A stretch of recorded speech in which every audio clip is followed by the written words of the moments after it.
Good news on the damage report coming from the elections last night. Primary elections were held in New York and Kentucky and Virginia, and Kentucky has some good news in it potentially, but New York and Jamaal Bowman, among other races, which we'll get to. I mean, this is the good news that America has needed. Jamaal Bowman, high school principal, all around good guy, supports the right policies, great communicator, good progressive values. He's been on our show multiple times. It looks like his bid to take down Eliot Engel has succeeded and has succeeded massively.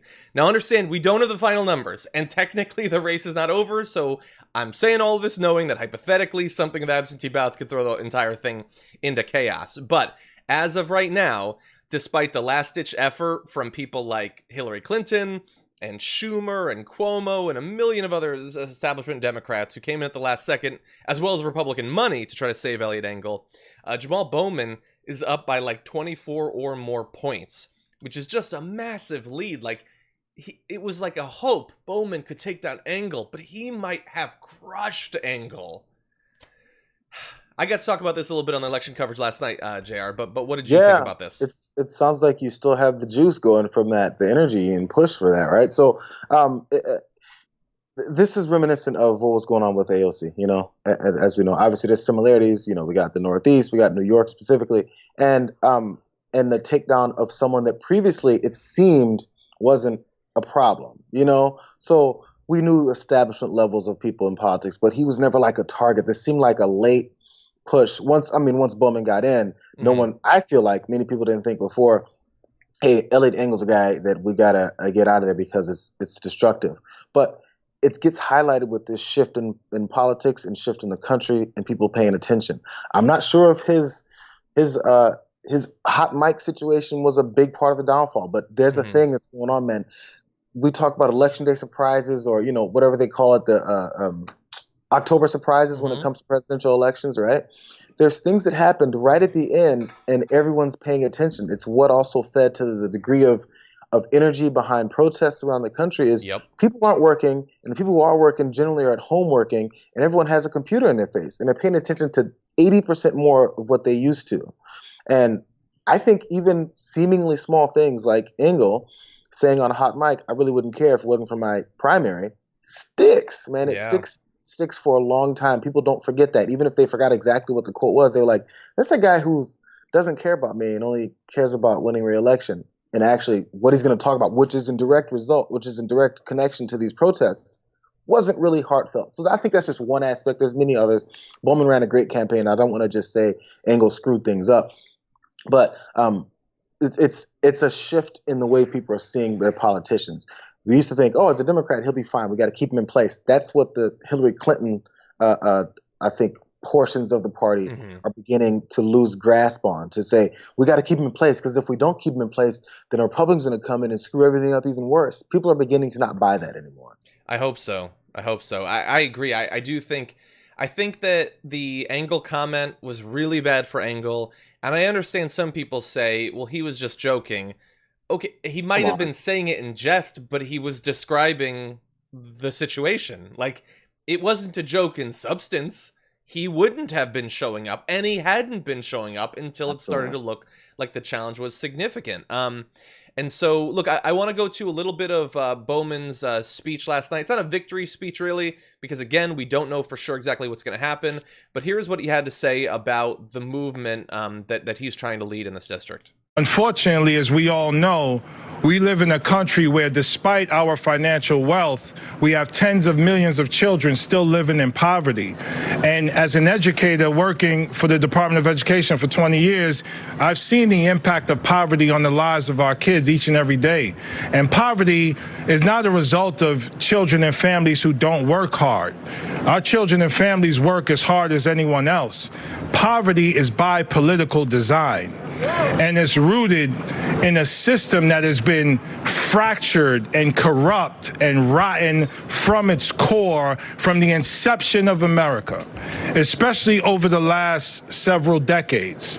So poverty and the impact of poverty on our children and dealing with issues of institutional racism and sexism and classism and xenophobia and everything that keeps the majority of us oppressed is what we designed this campaign to. And exactly. So this is the difference. Sorry, John. Go. This is the difference. So the first half, or not even first half, the first third of that is what establishment Democrats would say all the time. We have to deal with poverty levels. American families work just as hard as anyone else. The ones in poverty, it's not their fault. There's something wrong with our system and the way we do it. But the last 2/3, when he says it's been put in place since the inception of the country, it's been exasperated in the past several decades. We have to completely, he didn't say this part, but I got this from it. It's time to completely change that systematically change what we've been doing and how we approach poverty and Americans and their ability for upward mobility in this country that we promise. Those things don't get said by establishment Democrats because that would uproot the system that benefits them as well. Yeah, 100%. Now, again, for like the 5th time, we don't know for sure, although things are looking very good, and it's widely expected that he is going to win and that it will be by a large margin. Last night on the coverage, we talked about a tweet from back about a year ago, almost exactly a year ago, that Cenk had replied to at the time, and I just want to read it in light of that win. And also Mondaire Jones, by the way, just a couple districts over, also having a big win, endorsed by Bernie Sanders as well. So Brooke Singman had tweeted back in July last year, new on Justice Dems' plans to primary members. A senior Democratic source said, "No one is afraid of those nerds. They don't have the ability to primary anyone." Now understand, the JDs had already taken down Crowley at that point. But I just love, like, you nerds, come at us. Let's see what you got. Yeah, and it's not like it was Engel that said it, but oh man, nerds rise up. Come on. You idiots. Nerds have taken back their power. I'm telling you, in the 80s, again, let's go back to me as a kid. In the 80s, nerds was a horrible thing to be called. You're like, oh no, I got to get away from the nerds. Man, the nerds, there's an uprising and they've taken over. They're making the money. They're creating content. Like the stuff is for real. Like, you have to look out for the nerds. It's no longer an insult. In fact, if you try to make an insult, they'll be like, okay, yep, nerds unite. Let's go ahead and beat somebody. Yeah, 100%. And so that point that they said about they don't have the ability to primary anyone, like that Democratic source just means they don't have all the money that we have. Yep. You know what? And they're not going to get the endorsements from our, long established centrists and everything. They're not going to get the Hillary Clinton endorsement. They're not going to get the Cuomo endorsement. Schumer's not going to give them an endorsement. All they got is Bernie and AOC and Elizabeth Warren and I mean, exactly. let's keep it real. There's so many similarities, and I don't want to go on this too long because I want you to get the AOC's stomping. But there's the way that they try to project. This happens with Republicans so much. So when Eliot Engel said AOC endorsed his opponent and she's trying to be a kingmaker, a dictatorial-like move, I was like, where does that come from? Because their normal thought process is that the powerful people in the party, we get them on our side and they're kingmakers. We don't have to do any more work.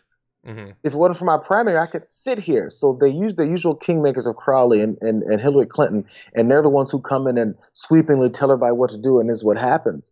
And now when it's someone else who has some juice behind their candidacy, they're calling them the negative version of what they've celebrated in establishment Democrats this whole time. Yeah. So when it doesn't work out for you, it becomes a bad thing. When it does, it's establishment. It's the way it's supposed to be. And honestly, AOC is not a kingmaker. AOC is not going around telling people what to do and suddenly they do it. Mm-hmm. There's something that Jamaal Bowman did that spoke to voters. So everyone wasn't going on Eliot Engel and said, oh, AOC just told me to vote against everything I believe in. I'm going to go that way. Yeah. That's not how it works.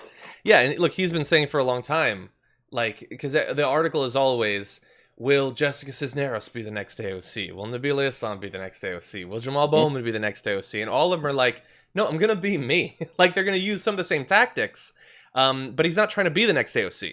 It is an interesting question of whether he's going to be inducted into the squad. I am curious about that. But I want to play a little bit of the challenges that were being faced, the fact that the establishment assumed that this thing couldn't possibly be won because of all the barriers, but also the fact that coronavirus made it harder to campaign as a primary challenger. So Jamaal Bowman was on TDR several times, but he was on last month, May 16th, and I asked him, among other things, about the challenges he was facing and what he thought about his chances, and here's what he had to say about the sort of campaign that he was running. It has to be a movement that includes all of us, and unfortunately, throughout the last few decades, the machine has persuaded people to believe that their voices do not matter and that they're not a part of the democratic process. And it's our job to make sure we engage everyone in the democratic process. So running for office is hard. Winning is obviously hard.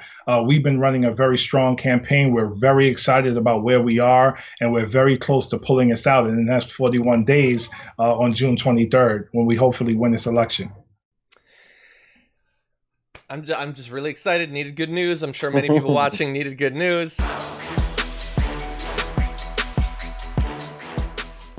For more political news breakdowns, interviews, stories of activism, and me trying my hardest to care about the occasional big celebrity news story, subscribe to our YouTube channel at youtube.com/thedamagereport. And you can ring the bell wherever it is so you don't miss anything.